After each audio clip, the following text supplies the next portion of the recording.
in medicine, a lot of what we do, a lot of what all practitioners in medicine do is try and figure out those whys that a lot of people have is, why is this happening to me? I do this, I do that, right? And then you got to peel back layers of onions to find out why and get to the core.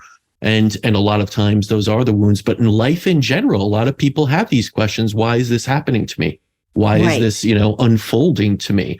And a lot of times it stems in the unconscious, which is sort of, where Chiron also places. And I love this quote in the book that you referenced from, and you spoke about just before, Carl Jung, in that until you make the unconscious conscious, it will direct your life and you will call it fate.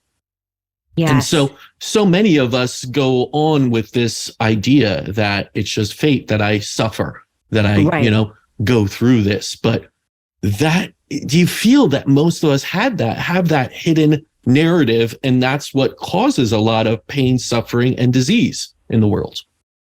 I do. And as you were saying that, Casper, I'm thinking part of being human, part of being on our planet Earth is that there is suffering. It's so easy to look and see that everywhere.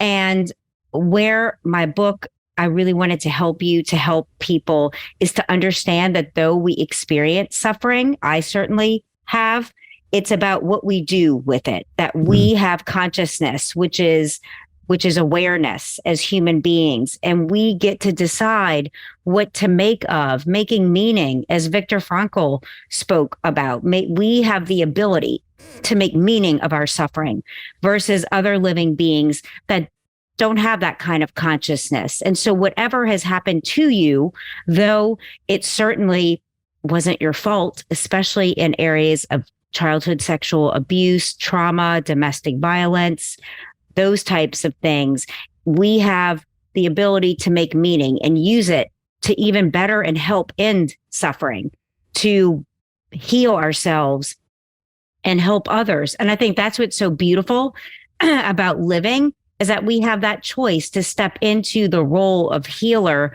first for ourselves. And forgiveness is such a big part of that. As I write about forgiveness, I think is often spoken about as something we do for others, but it's really first and foremost what we give ourselves, what we need to give ourselves to be forgiving of others, that really being less hard and judgmental and critical with ourselves, thinking that's how we grow and get better. It's not.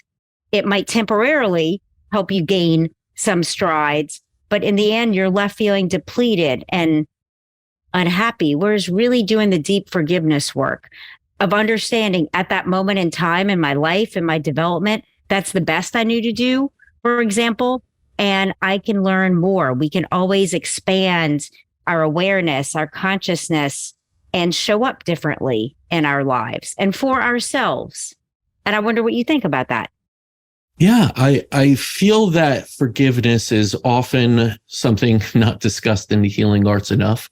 I think a lot of what happens in, let's say, medicine, not the healing arts, I think they're two different things in some ways, is that there isn't much of a responsibility in medicine. Take the pill, do the surgery, continue with your life and continue.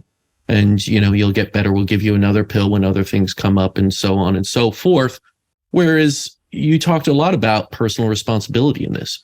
You talked about doing the work yourself to uncover the traumas, the core wounds, as you say.